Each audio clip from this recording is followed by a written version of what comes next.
Shalom. Sore hari ini kita kembali dengan judul kita dari manusia duniawi ke manusia sorgawi.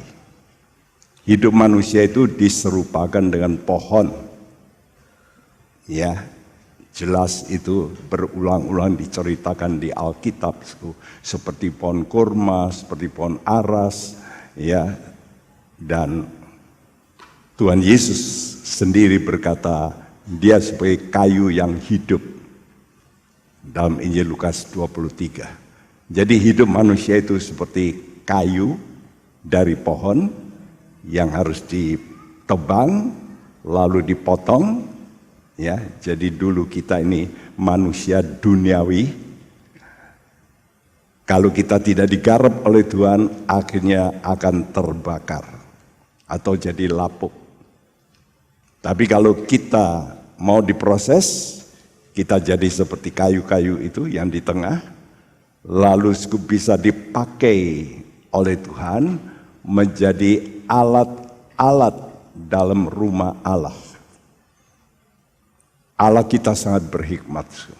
Dia pilih satu kayu yang khusus, namanya kayu sitim atau bahasa Indonesia kayu penaga, dan dijadikan alat-alat dalam kemah suci. Salah satu alat yang paling penting yaitu tabut. Saya tuliskan di situ dari gambar kunci kemenangan itu ada terletak di tabut ini, peti perjanjian. Ya, peti ini harus ditutup memang dengan kain biru kalau dia sedang mengalami prosesi. Nah, hari ini kita bicara, pergunakanlah senjata Allah ini. Memang kalau sudah baca di Alkitab, orang percaya itu harus melakukan peperangan rohani. Karena itu saudara, dalam dirimu seringkali terjadi peperangan, berkecamuk ya antara roh dan daging. Sehingga saudara kadang-kadang stres. Kadang-kadang orang mau bunuh diri. Kenapa? Karena ada serangan. Jadi dalam diri kita ini ada konflik. Ya.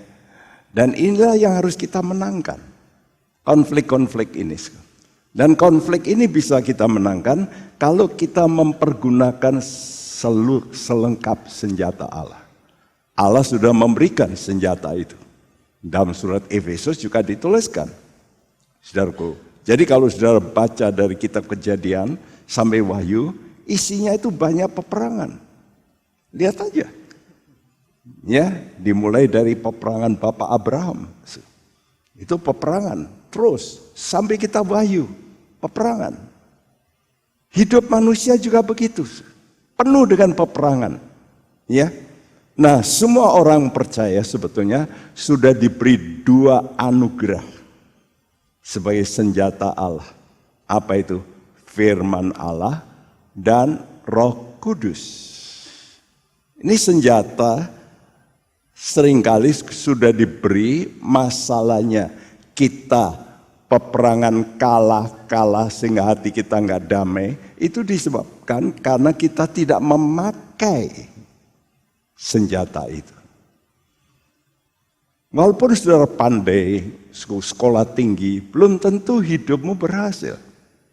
Lihat aja, orang-orang yang kelihatan berhasil, dalam peperangan hidupnya kacau, ya, berkelahi, hidupnya nggak damai, stres, sakit.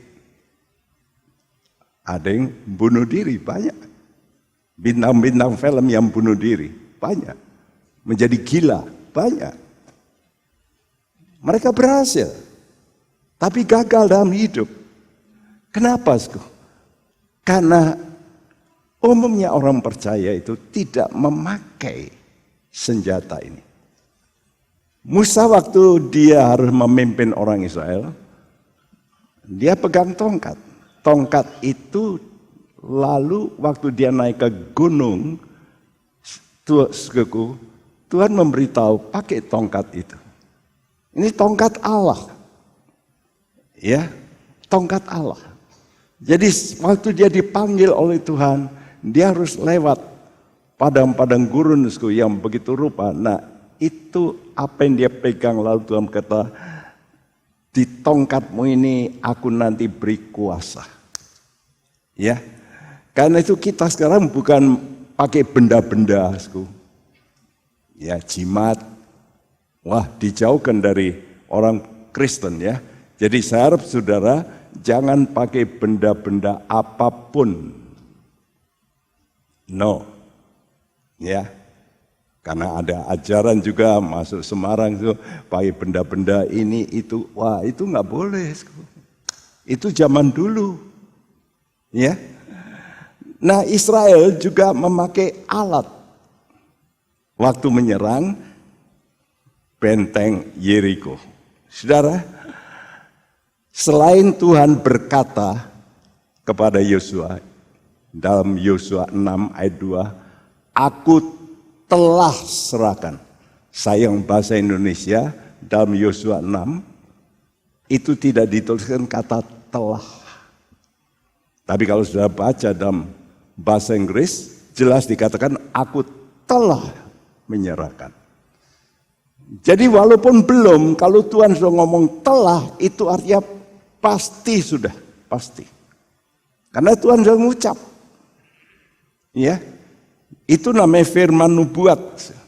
Karena itu saudara perlu banyak membaca firman nubuat supaya imanmu itu kuat menghadapi masalah. Ya. Tapi setelah itu Tuhan perintahkan, selain Yosua ini mendengar perintah Tuhan bahwa dijanjikan aku telah menyerahkan, maka dia diberi aturan-aturan perintah. Mari kita baca Yosua 6 ayat 3 sampai 5. Tolong bacakan. Haruslah kamu mengelilingi kota itu, yakni semua prajurit harus mengedari kota itu sekali saja. Demikianlah harus engkau berbuat 6 hari lamanya. Dan 7 orang imam harus membawa 7 sangkakala tanduk domba di depan tabut. Tetapi pada hari yang ke-7, 7 kali kamu harus mengelilingi kota itu, sedang para imam meniup sangkakala. Apabila sangkakala tanduk domba itu panjang bunyinya, dan kamu mendengar bunyi sangkakala itu, maka haruslah seluruh bangsa bersorak dengan sorak yang nyaring, maka tembok kota itu akan runtuh, lalu bangsa itu harus memanjatnya masing-masing langsung ke depan. Iya, itu cerita dulu. Sekarang apa aplikasinya untuk kita dalam menghadapi benteng-benteng hidup? Nah, firman Tuhan itu luar biasa, mempunyai arti. Walaupun itu dulu pengalaman, ya, secara jasmania. Karena itu perkataan Allah ini seluruhnya disebut firman nubuat. Sejarahnya sejarah nubuat. Jadi bisa diaplikasikan untuk kehidupan kita secara rohani. Ya. Jadi ada 2 alat yang dipakai untuk memenangkan, untuk meruntuhkan tembok itu, yaitu sangkakala tanduk domba dan tabut. Dikatakan mereka harus mengitari tembok ini 1 hari sekali untuk 6 hari. Jadi 1 hari sekali, hari kedua sampai hari ke-6, hari ke-7 mereka harus memutar 7 kali. Setelah itu mereka nanti dengar tiupan yang agak beda, yang lebih panjang, lalu mereka sorak. Begitu mereka sorak, Tuhan janji tembok akan runtuh. Wah, itu mujizat ya. Tanpa pakai meriam, tanpa pakai alat-alat, temboknya runtuh sendiri. Saudara, yang dipakai itu adalah sangkakala dan tabut. Sangkakalanya harus ditiup. Kalau sudah baca terus nanti 2 kali dikatakan ditiup terus menerus. Sementara mengitar itu ditiup terus. Iya, ditiup. Dan tabutnya harus dipikul. Sangkakala tanduk domba yang ditiup terus menerus. 2 ayat dikatakan selama 6 hari. Dan diperingatkan, perhatian, jangan ada suara manusia. Ini semua punya arti untuk kita sekarang. Ya, kalau saudara mau mengalami kemenangan, saudara itu mesti belajar mendengarkan suara Tuhan. Jangan sampai saudara kemasukan suara dari TV, dari apa yang saudara baca koran dan sebagainya. Waduh, menakutkan. Apalagi hoax, ini hoax. Waduh, gimana ini? Waduh, gimana? Lalu timbul ketakutan. Itu tanda sudah masuk itu. Trik iblis. Sebab ukuran Tuhan juga, barang siapa mengasihi Allah, dia akan lepas dari takut.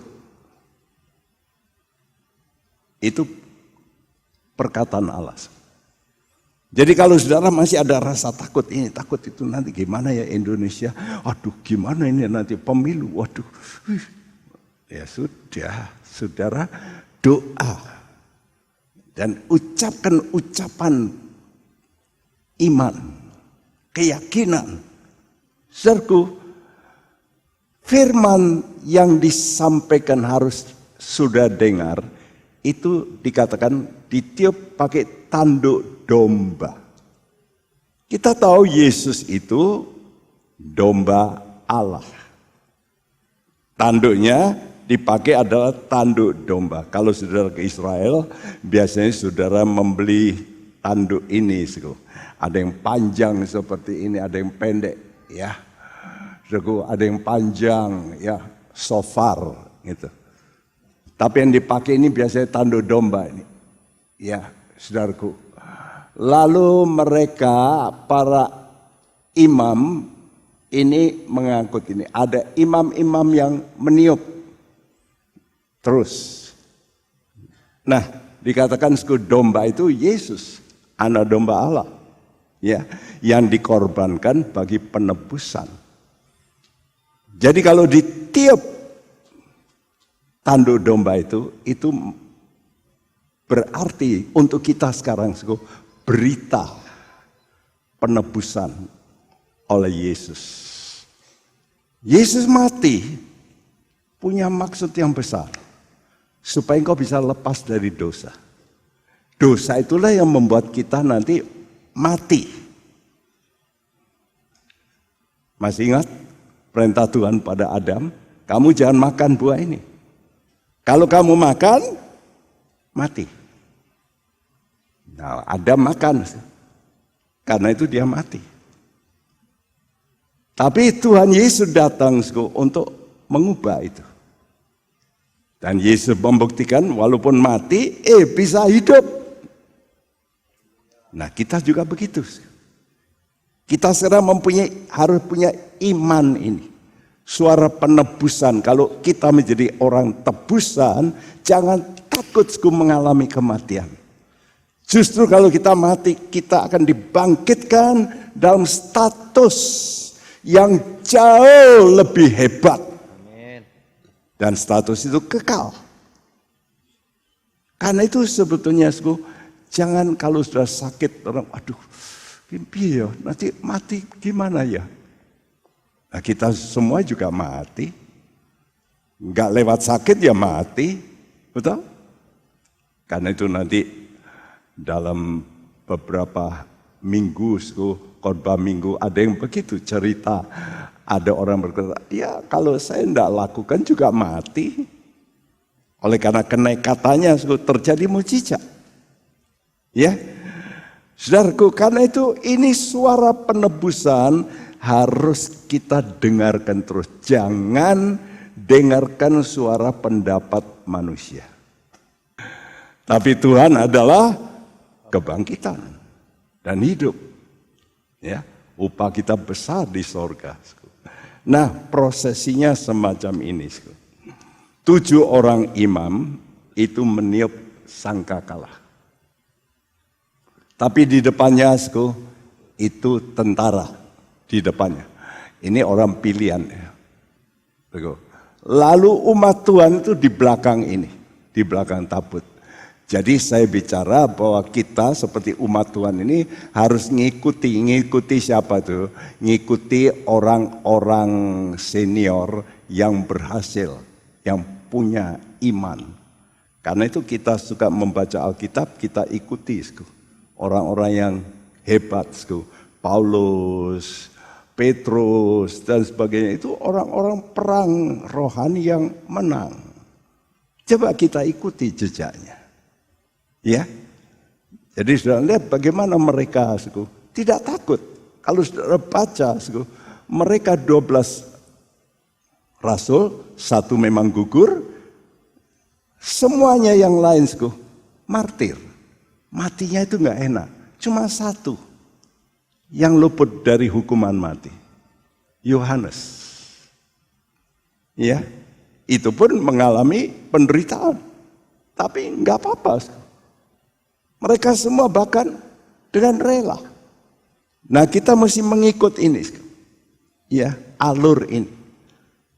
Ikutilah alur dari orang-orang yang, saudaraku, yang sudah berperang bagi kita. Dalam Alkitab, Musa, Daud dan sebagainya. Lalu kita ikuti suara firman penebusan. Karena itu saya di gereja juga mengingatkan saudara akan kematian Yesus. Kematian Yesus. Karena itu kita bikin perjamuan suci. Ini suara penebusan. Tapi lalu tabut ini yang di belakang. Ini kita harus ikuti. Ya. Kita sudah tahu bahwa tabut ini gambaran daripada persekutuan gereja. Tabutnya dengan tutup pendamaian itu gambaran daripada Kristus. Jadi persekutuan gereja dengan Kristus. Harus mengikuti apa? Mengikuti ini 7 imam yang niup sangkakala. Harus. Artinya kita anak-anak Tuhan harus menjadi anggota gereja yang jangan menyimpang dari berita salib. Karena belakangan ini gereja-gereja kurang menekankan berita salib. Hanya enak, hadiah, dapat berkat. Tapi tidak ceritakan kalau kamu mau ikut Yesus, kamu juga harus menderita. Itu jarang dikumandangkan.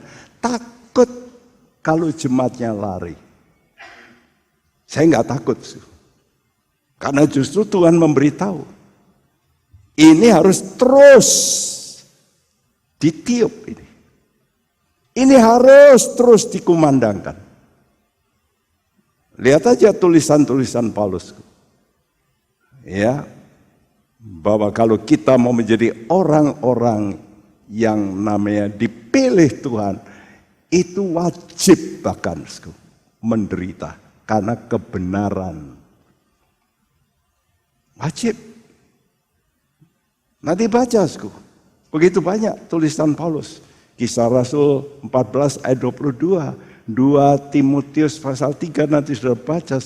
Setiap orang dikatakan Paulus yang mau beribadah kepada Tuhan, dia harus rela menderita. Nah, berita semacam ini sekarang sudah dipotong, sudah disunat di gereja. Ya, beritanya bahkan yang lain-lain, bagaimana kita bisa mewah, bagaimana bisa dan sebagainya, multiplikasi. Ya, usaha kita gede dan sebagainya. Tuhan itu memberitahu, kalau kamu nurut Tuhan, kamu pasti diberkati. Cari dulu kerajaan Allah, maka semuanya akan ditambahkan. Itu janji Tuhan. Jadi sebetulnya jangan bonusnya itu yang kita cari. Tapi kita mesti cari intinya bagaimana. Bonusnya menyusul, namanya bonus ya nyusul itu. Hadiah kok.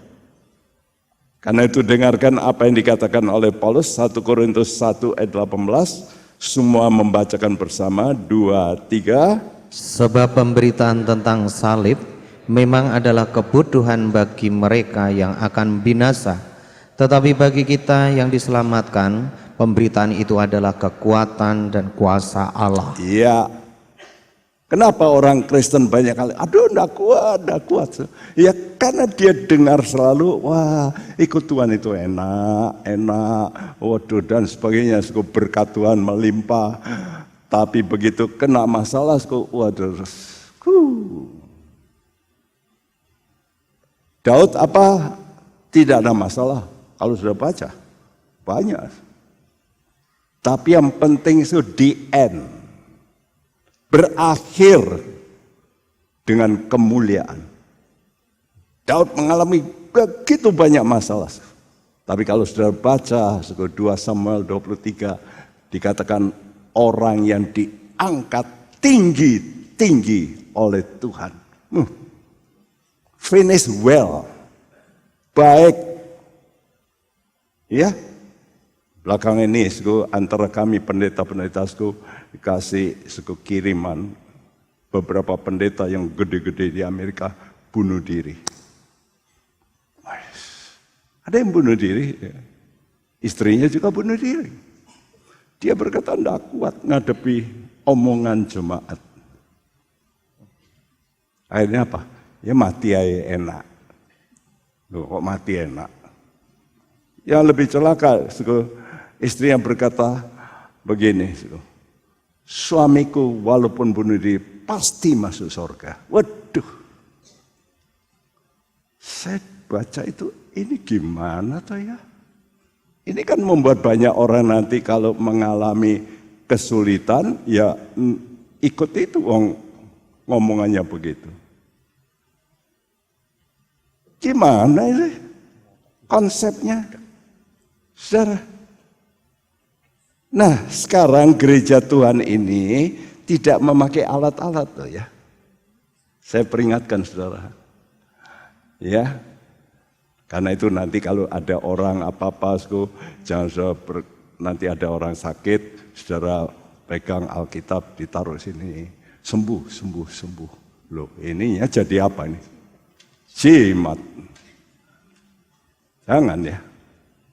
Saudara, Ibrani 10 ayat 1 mengatakan segala yang dulu ditulis dalam hukum Taurat, misalnya tabut perjanjian, dipikul dan sebagainya, itu semua bayang-bayang. Jadi kok pakai bayang-bayang itu loh. Orang Kristen sekarang kok masih pakai bayang-bayang? Kan mesti pakai realitanya. Jadi kita ini harus ibadah dengan realita. Realitanya siapa? Yesus. Kita nggak perlu lagi potong kambing, potong domba. Realitanya apa? Yesus. Kita tidak perlu ngusir setan pakai salib. Setan, minggir kamu. Ini salib, wadah kuasanya. Enggak. Kita tidak pakai salib. Kita pakai apa? Tuhan berkata, pakai nama Yesus. Betul tidak? Kita mesti mengerti ini. Karena itu beribadahlah. Yang penting. Sudah mesti beribadah disertai kehadiran pribadi Tuhan. Yaitu firman dan roh. Karena itu kalau saudara suka membaca Alkitab, saudara berdoa. Kalau sudah mau melakukan, itu hadir roh. Hatimu jadi kuat nanti. Engkau nggak mudah putus asa kalau ada masalah. Jadi jangan pikir kalau jadi orang Kristen itu hidupmu nggak ada masalah. Salah. Jadi orang Kristen hidupmu bisa menghadapi segala masalah. Nah itu benar. Engkau jadi kuat. Ya, sehingga mampu merubuhkan benteng-benteng. Dan benteng yang paling bahaya itu pikiranmu sendiri. Pikiranmu itu benteng. Ada orang di pikirannya diliputi dengan spirit ketakutan. Ada apa ya? Aduh kok gini ya? Loh, saya nangani begitu banyak orang yang Sudahlah, tidak ada apa-apa. Lu ada kok. Wah sudah. Orang ngomong begitu kan susah sekali ya. Ya, bipolar gitu ya. Orang-orang yang begitu kadang-kadang sulit, diberitahu itu sulit. Ya. Susah bertobat, ngotot dia. Apalagi kalau orang suka berdusta. Dia itu nanti bisa merekayasa aneh-aneh. Sampai kita dulu yang belum kenal dia, kita ini dibohongi sama dia. Coba, pendeta dibujui sama jemaat. Ada enggak? Ada. Ceritanya begini, waduh suaminya begini. Enggak tahu ya, ketemu suaminya enggak gitu. Enggak begitu. Diputar balik gitu. Bingung enggak sih ngadepi gitu. Karena itu saudara mesti pergunakan senjata Allah ini, pedang roh. Firman Allah itu pedang roh. Ya. Tapi seperti tadi ditiup, tapi terus diikuti apa? Tabut. Nah, tabut ini menggambarkan persekutuan. Jadi ingat, saudara pakai firman Tuhan, tapi jaga persekutuanmu dengan Tuhan. Bagaimana engkau bisa bersekutu? Kalau engkau taat. Seperti saya sudah terangkan, tabut ini ukurannya sama persis dengan tutupnya. Karena itu Alkitab nulis ukurannya dituliskan sekian hasta, tutupnya juga begitu. Cuma yang tabutnya ini dibuat dari kayu yang dilapis emas. Tapi kalau tutupnya tidak dari kayu, semuanya emas. Nah itu menggambarkan kita, anak-anak Tuhan, akan dilapis, disalut oleh kuasa Tuhan, Roh Kudus. Supaya sifat kita tidak lagi kayu yang mudah terbakar, lapuk. Tapi sifat kita dibungkus dengan sifat ilahi. Nah kita karena itu berubah, karakter kita ini perlu berubah. Yang kelihatan, orang lihat kita tidak seperti dulu lagi, tidak kayu. Yang dilihat apa? Emas. Tapi sebetulnya dalamnya kayu.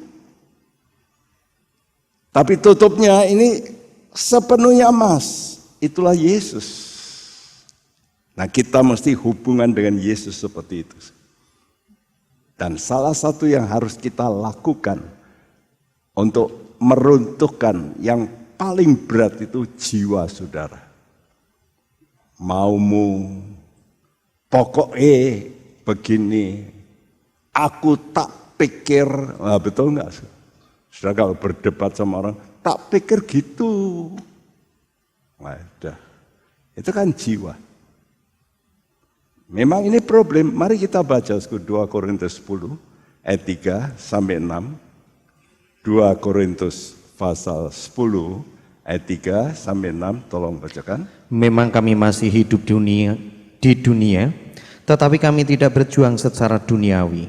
Karena senjata kami dalam perjuangan bukanlah senjata duniawi, melainkan senjata yang diperlengkapi dengan kuasa Allah yang sanggup untuk meruntuhkan benteng-benteng. Iya, meruntuhkan benteng-benteng. Apa itu? Kami mematahkan setiap siasat orang dan merubuhkan setiap kubu yang dibangun oleh keangkuhan manusia untuk menentang pengenalan akan Allah. Kami menawan segala pikiran dan menaklukkannya kepada Kristus.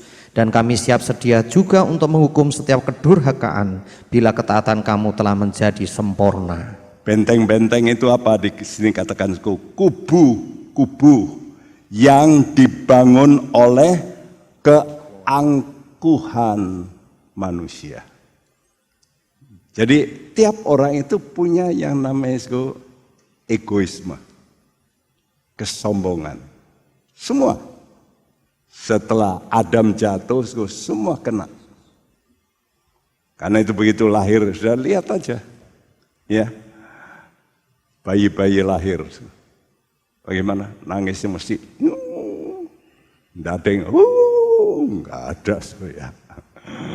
Tapi coba dikasih apa Pak?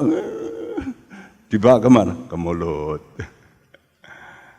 Ya dah? Coba kasih pisau, pegang dia, bawa kemana? Ya bawa ke mulut. Punyaku, punyaku, bahasa Jawa wekku. Nah. Maunya apa? Untukku, untukku. Tapi kita sukar melepas. Saudaraku, ini kata si ular. Bohongi Hawa. Coba bacakan, sama-sama kita bacakan. 2, 3. Sekali-kali kamu tidak akan mati, tetapi Allah mengetahui bahwa pada waktu kamu memakannya, matamu akan terbuka, dan kamu akan menjadi seperti Allah, tahu tentang yang baik dan yang jahat. Nah, dibohong ini tertarik, iya ya. Kenapa yang semua buah boleh dimakan, cuma satu ini kok enggak boleh? Oh, Tuhan ini egois ini. Ya benar nih omongannya si ular ini. Kalau kamu makan, kamu jadi seperti Allah. Nah dia kepingin jadi seperti Allah. Allah itu mencipta, yang menentukan right or wrong, benar apa enggak. Itu Allah. Jadi Allah itu yang menentukan kaidah, hukum. Ini benar, ini salah. Sekarang manusia lihat, yang enggak benar dijadikan benar. Khususnya dalam pernikahan. Dengan cara macam-macam. Saudara mendengarkan 3 hari Dr. Andi mengungkap bagaimana negara-negara yang besar-besar kalah dengan kelompok kecil. Nekan dan aneh, kelompok kecil ini orangnya kaya-kaya. Nah aneh itu. Coba, apakah sudah pikir kalau pengikut iblis itu miskin? Enggak itu. Malah kayanya bukan main. Kenapa? Karena dunia ini milik siapa? Ya milik iblis. Baca Alkitab. Dunia ini sudah dijual oleh Adam. Dia terima 1 buah, seluruh dunia jadi milik iblis. Karena itu kalau sudah baca 1 Yohanes 5:19, seluruh dunia berada dalam kuasa si jahat. Tidak heran kalau sudah menjadi pengikut iblis, bisa kaya raya, bisa. Dikasih apa? Orang Jawa aja tahu kok caranya mendapat apa? Pesugihan, betul? Bisa, bisa. Sama dengan orang-orang Chinese kok suka ke mana-mana. Cari apa? Duit. Diserahkan anaknya, masa bodoh. Jadi tumbal anaknya, enggak apa-apa. Mamanya jadi tumbal, oke. Nah ini fakta loh. Mamanya dikorbankan jadi tumbal. Jadi tiap hari apa gitu, nanti berubah jadi seperti binatang yang merangkak-rangkak. Tapi dia kaya raya. Nggak peduli. Ya. Nah, kamu nanti jadi seperti Allah. Jadi ciptaan mau sama seperti Sang Pencipta. Inilah namanya kesombongan. Dan ini serupa dengan Lucifer memang. Kalau sudah baca Yesaya 14 ayat 14, dia berkata begini si Lucifer ini. Yuk bacakan bersama, 2, 3. Aku hendak naik mengatasi ketinggian awan-awan, hendak menyamai yang maha tinggi. Nah itu hatinya Lucifer. Aku mau sama dengan Allah. Dia dulu itu malaikat. Malaikat pemimpin pujian di sorga. Karena itu di bawah dia, komando dia itu, banyak malaikat. Bermiliar-miliar malaikat itu di bawah pimpinannya dia. Bayangin. Kalau orang memimpin gitu kan terus mulai timbul, aku. Ya, saudara, Karena kesombongan itu dia lalu tidak mau tunduk pada Tuhan. Dia ingin menyamai Allah. Persis dengan siapa? Hawa. Dia dengar kalau kamu makan ini, kamu akan menjadi seperti Allah. Saudara. Nah, benteng atau kubu yang perlu kita runtuhkan itu adalah keangkuhan diri kita. Saudara tahu kalau saudara angkuh, saudara nggak mungkin mendapat namanya karunia dari Allah. Kalau saudara angkuh, itu hasil karyamu.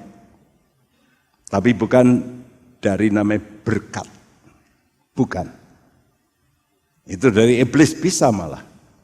Tapi kalau dari Tuhan, sama sekali enggak. Kenapa begitu?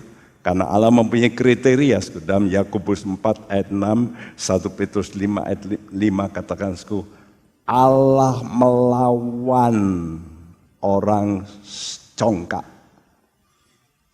Tetapi dia memberikan anugerah kepada orang yang rendah hati.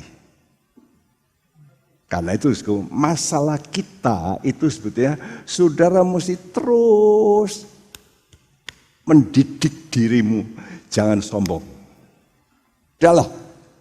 Nah, biasanya kalau orang sudah berhasil naik lagi. Ya. Dulunya rendah hati, tapi begitu naik peringkat sombong.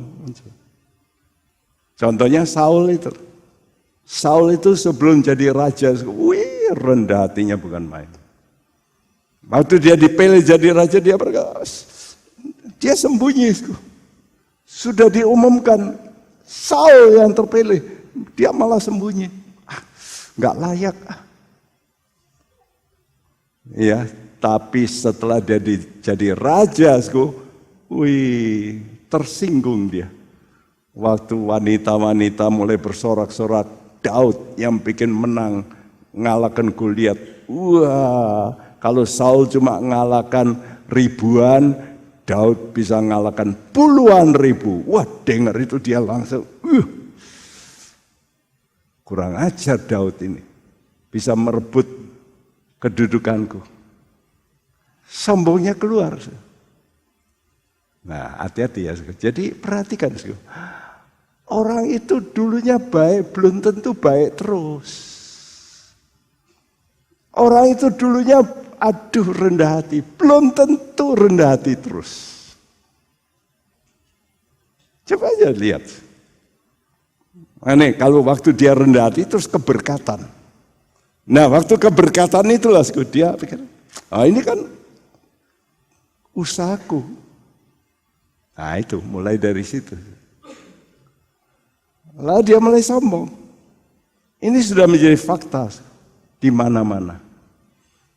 Karena itu Tuhan berkata apa? Belajarlah kepadaku. Karena aku lemah lembut dan rendah hati. Nah, belajarnya berhenti apa? Cuma seperti kita kuliah gitu. 4 tahun. Tidak boleh sampai mati. Saya mesti belajar sama Yesus sampai mati. Apalagi kalau saudara sukses. Wah, itu lebih lagi. Mesti belajar terus. Itu yang paling bahaya. Karena itu kita mesti membuat persekutuan. Supaya apa? Supaya kenal Allah. Ya. Coba sudah perhatikan tadi. Ya. Keangkuhan ini apa? Keangkuhan ini kalau sudah baca tadi 2 Korintus 10 tadi, ya. Ayat 5, coba tolong Saryono diulangi. Kami mematahkan setiap siasat orang dan merubuhkan setiap kubu yang dibangun oleh keangkuhan manusia untuk menentang pengenalan akan Allah. Untuk menentang pengenalan akan Allah. Kami menawan segala pikiran dan menaklukkannya kepada Kristus.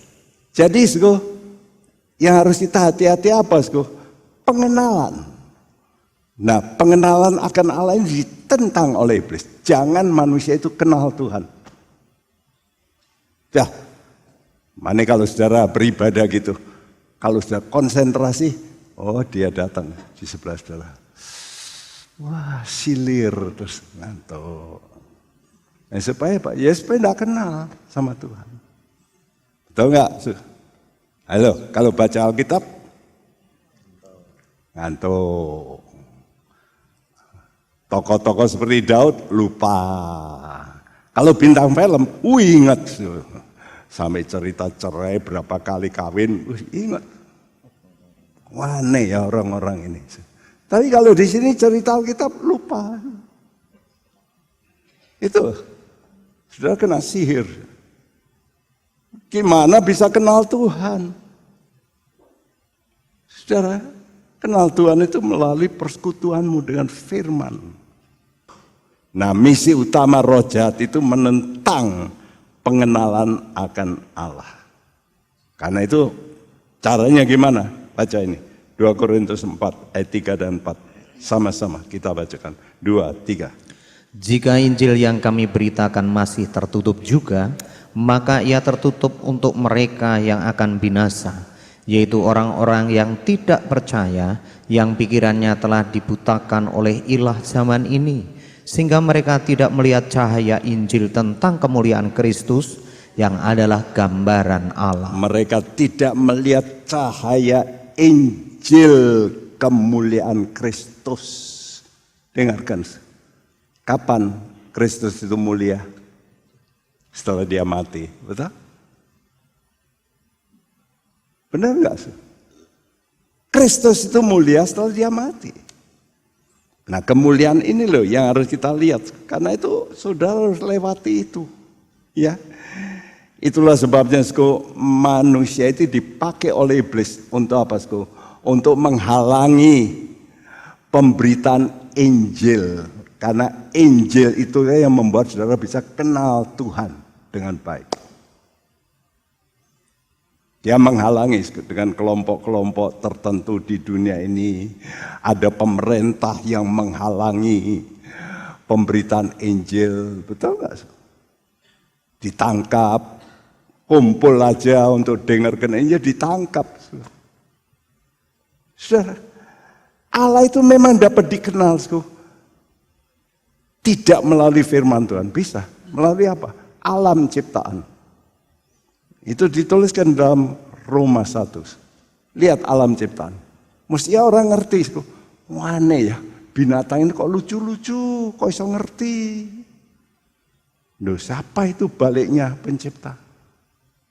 Misalnya ini mimbar ini, gini. Masa ini terus jadi dewek?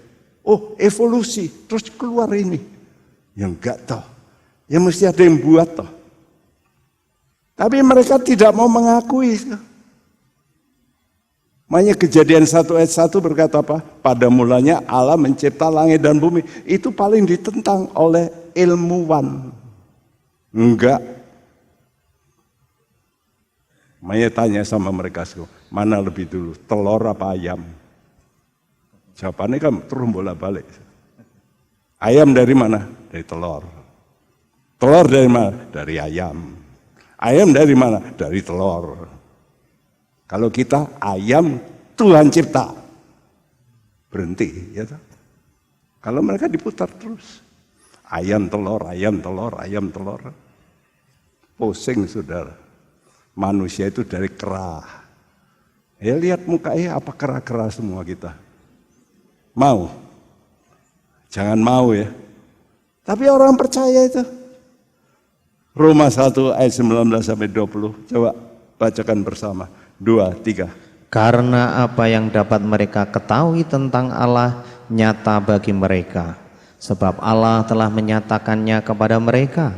Sebab apa yang tidak nampak daripadanya, yaitu kekuatannya yang kekal dan keilahiannya, dapat nampak kepada pikiran dan karyanya sejak dunia diciptakan, sehingga mereka tidak dapat berdalih. Tidak dapat berdalih. Nanti Tuhan kata, kamu ini ngerti ya, wong kursi aja ada yang buat kok. Masa ayam nggak ada yang buat? Coba suruh profesor bikin semut aja dah. Jangankan semut yang jalan. Bikin aja biji jagung. Dia bisa enggak? Itu aja dah. Bisa? Profesor bikin biji jagung loh. Jangan nanam jagung lalu diambil bijinya. Ya semua bisa. Tapi bikin biji. Ini ada benih hidup. Enggak bisa. Ya, faktanya manusia itu enggak mau tahu bahwa ada Allah pencipta yang wajib disembah. Karena lebih tinggi. Karena enggak mau, nanti sudah baca Roma 1 ini. Akibatnya apa? Manusia enggak mau sembah pada Allah. Akibatnya Allah menyerahkan mereka kepada keinginan kecemaran. Loh, kalau begitu, kenapa orang kok bisa berubah sifatnya? Jadi homoseks, jadi ini, jadi macam-macam. Kenapa bisa gitu? Ya ini, karena ini Allah menyerahkan. Kamu nggak mau menghormati pencipta, aku serahkan. Berubah. Berubah. Jadi jangan saya pikir, oh dia dulu memang gitu. Waria terus jadi begitu. Enggak lah. Ayat ini loh. Jadi semua orang bisa loh berubah. Kalau enggak mau sembah sama Tuhan, nanti lihat tambah lama tambah banyak orang di dunia ini akannya begitu. Karena itu Tuhan nanti akan mengadakan perbedaan. Karena itu kita mesti memuliakan pencipta, bukan memuliakan ciptaannya. Misalnya manusia idola kita muliakan. Apalagi matahari, bulan disembah. Betul nggak sih? Binatang-binatang disembah. Lihat aja orang-orang. Kodok ya disembah. Ya toh? Lalu buatan tangan disembah apa? Patung, lukisan, karya-karya. Ya, mengapa? Kuncinya, mereka tidak mau kenal Allah. Dan sudah tidak bisa kenal Allah kalau tidak melalui Injil. Ya. Nah, tapi karena Allah itu begitu kasih, Allah itu mengutus Yesus supaya jadi manusia. Dan supaya manusia melihat ini loh, Allah yang benar ini gini. Bikin mujizat, bikin ini, orang mati bisa bangkit dan sebagainya. Itu melalui Yesus. Coba kita baca Yohanes 1 ayat 14, sama-sama 2, 3. Firman itu telah menjadi daging dan diam di antara kita, dan kita telah melihat kemuliaannya, yaitu kemuliaan yang diberikan kepadanya sebagai anak tunggal Bapa, penuh kasih karunia dan kebenaran. Firman itu dulu bersama dengan Allah, jadi Yesus itu dulu firman, itu namanya Sang Sabda, dia jadi juru bicaranya Allah. Tapi dia menjelma jadi daging, flesh. Nah kalau daging, kata sar, daging dapat dilihat, diraba. Kalau jiwa dan roh nggak bisa dilihat, betul nggak? Tapi daging bisa. Padahal Allah itu roh, nggak bisa dilihat.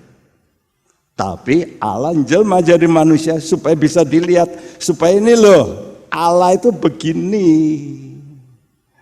kudus, benar, omongannya benar, tidak maki-maki, tidak ngutuk, tapi memberkati, itu Yesus. Ya. Jadi Yesus itu satu kenyataan, ini loh Allah. Ya, Yohanes 14 ayat 9, Tuhan Yesus ngomong begini sama-sama 2, 3. Barang siapa telah melihat aku, ia telah melihat Bapa. Ya, siapa melihat aku, dia melihat Allah. Nah sekarang Tuhan Yesus sudah di sorga. Tapi firman Allah yang dulu menjelma ini, itu roh. Itu tetap berada di tengah kita. Karena itu Tuhan curahkan Roh Kudus. Jadi kalau dulu firman dinyatakan dalam daging, sekarang beda. Firman itu dinyatakan dalam hidupnya orang percaya. Karena itu saudara mesti berubah. Supaya orang melihat, ini dulu ini nakalnya bukan main. Ini dulu perampok, kok bisa berubah gini ya? Nah itu karena ada Allah. Orang bisa melihat kemuliaan Allah di dalam diri orang itu. Karena itu kalau kita menjadi orang Kristen tidak berubah, waduh celaka. 1 Yohanes 1 ayat 1 sama-sama 2, 3. Apa yang telah ada sejak semula, yang telah kami dengar, yang telah kami lihat dengan mata kami, yang telah kami saksikan dan yang telah kami raba dengan tangan kami tentang firman hidup, itulah yang kami tuliskan kepada kamu. Hidup itu telah dinyatakan dan kami telah melihatnya, dan sekarang kami bersaksi dan memberitakan kepada kamu tentang hidup kekal yang ada bersama-sama dengan Bapa dan yang telah dinyatakan kepada kami. Dulu Yesus itu firman hidup yang dapat diraba. Nah sekarang apa? Tidak begitu. Sekarang dikatakan firman hidup itulah yang kami tuliskan kepada kamu. Kami tuliskan kepada kamu. Apa maksudnya? Maksudnya begini, sekarang Tuhan itu firman itu ditulis. Ditulis oleh siapa? 2 Korintus 3 ayat 3. Siapa yang menulis? Coba kita baca. 2, 3. Firman ditulis oleh pelayanan hamba Tuhan, ditulis bukan dengan tinta, tetapi dengan roh dari Allah yang hidup, bukan pada loh-loh batu, melainkan pada loh-loh daging, yaitu dalam hati manusia. Ya, kata hamba Tuhan itu saya ganti dari 2 Korintus ini. Paulus berkata, firman Allah oleh pelayananku, pelayanannya dia. Nah sekarang hamba-hamba Tuhan pakai untuk apa? Untuk menulis perkataan Allah ini dalam hidupmu. Supaya engkau bisa mengalami perubahan. Kan itu betapa pentingnya waktu sudah dengar firman Tuhan. Saya siapkan ini, jam-jaman banyak loh. Bukan sekedar jiplak orang. Saya perlu dapat dari Tuhan supaya apa? Tujuannya saudara itu beroleh persekutuan dengan Kristus. Tujuannya itu, yaitu jadi tabut saudara itu. Yuk bacakan 1 Yohanes 1 ayat 3 sama-sama 2, 3. Apa yang telah kami lihat dan yang telah kami dengar itu kami beritakan kepada kamu juga, supaya kamu pun beroleh persekutuan dengan kami. Dan persekutuan kami adalah persekutuan dengan Bapa dan dengan anaknya Yesus Kristus. Ya, kalau saya mendapat persekutuan, maksud saya juga begitu. Supaya saudara juga mendapat persekutuan. Karena itu saya sampaikan firman Tuhan. Saya siapkan, saya doakan. Supaya saya berkata tiap kali Tuhan Roh Kudus, ukirlah perkataanmu. Tulis dalam hati anak-anakmu. Supaya anak-anakmu itu bisa mengalami Kristus hidup dalam mereka. Karena firman itu Allah sendiri. Nanti Allah akan hidup dalam dirimu. Engkau bisa berubah nanti. Sifatmu berubah, tadinya penakut. Karena itu saya nangani orang terus takut. Sudah didoakan, lega. Nanti takut lagi. Kenapa? Ya karena itu firmannya itu dicuri. Ditabur, datang burung, betul nggak? Ditabur, tempatnya berbatu. Ditabur, tempatnya berduri. Nah itu, kalau hati kita begitu ya nggak bisa. Ya, karena itu sangkakala tanduk domba ini diikuti tabut. Artinya berita penebusan oleh kuasa roh itu harus diikuti dengan persekutuan yang intim dengan firman Tuhan. Saudara mesti ngikuti, ini loh jalannya. Saya mau belajar intim dengan Tuhan. Dan kalau sudah begini, runtuh itu, benteng-benteng yang tadi menguasai hidupmu. Pikiran benci sama orang, pikiran kecewa, pikiran ini, pikiran dendam. Saya bilang, loh orang Kristen masih kecewa, dendam, gimana toh? Dia belum meruntuhkan. Nah ini mesti dilakukan terus ya. Seperti tadi, hari pertama sekali, hari kedua sekali, hari ke-6 sekali, hari ke-7, 7 kali. Nah kalau sudah 7 kali mereka bersorak. Artinya kalau nanti roh Tuhan itu terus memenuhi dirimu sampai penuh, timbul dalam hatimu itu sorakan. I win, saya pasti menang, Wih, tembokmu runtuh. Kecewa hilang, semua hilang, habis deh. Ya, dulu saya pernah begitu stres ya, karena ada perpecahan di gereja kita. Waduh, saya ditekan oleh spirit itu. Iya, seolah-olah ya kamu memimpin tidak benar dan sebagainya. Suara itu, Tuhan kirim satu encim, saya sudah berkali-kali katakan, encim yang saya tidak kenal, datang berdoa, saya berlutut di situ loh. Di depan itu, dia di situ. Dia berdoa, dia penuh Roh Kudus, dia lalu ngangkat tangan dia berkata, "Hai hambaku, jangan takut, aku menyertai kamu. Jangan takut." Begitu omongannya datang, blong, hilang semua. Beban. Langsung hilang. Itu loh firman nubuat. Ya. Jadi orang-orang pilihan yang terbilang gereja, kalau saudara disebut gereja, itu mesti menjaga persekutuanmu dengan Kristus. Gimana caranya? Taatlah sepenuh. Seperti tabut ini harus tetap di bawah tutup persis. Taat agar jadi teladan. Nah kalau saudara begitu, saudara ini bisa nanti membantu orang lain. Seperti orang-orang jemaat ini yang ikut di belakang tadi. Mereka ikuti di belakang tabut, lalu imam yang meniup sangkakala, mereka ikuti. Nah kalau mereka ikuti terjadi apa? Roboh. Roboh itu benteng. Iya, karena itu saudara paling baik kalau bisa saudara jadi seperti tadi. Tentara yang di depan itu jadi panutan tuh. Ya. Inilah orang-orang yang sudah dewasa rohani. Kalau banyak orang Kristen yang seperti itu, pengikut-pengikut ini bisa lebih banyak. Ya. Bisa ikut Tuhan. Ya, mengerti perkataan Tuhan dengan betul. Jadi bukan agama. Masih ingat khotbah hari Minggu? Apa itu agama? Itu tidak. Agama itu kacau.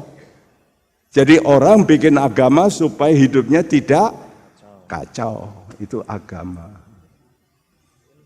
Karena itu saya harap saudara tidak beragama Kristen. Saudara mesti bertuhankan Yesus. Jadi jangan puas, agama saya Kristen, paspor, visa masuk surga. Enggak. Walaupun sudah Kristen belum tentu masuk surga. Bahkan ditulis di sini, saudara ditolak, pintu ditutup, kata Tuhan apa? Aku tidak kenal. Wih. Karena itu kita mesti melakukan taat. Paling penting. Ya. Jangan puas menjadi orang Kristen, sekian lama saya pasti masuk surga.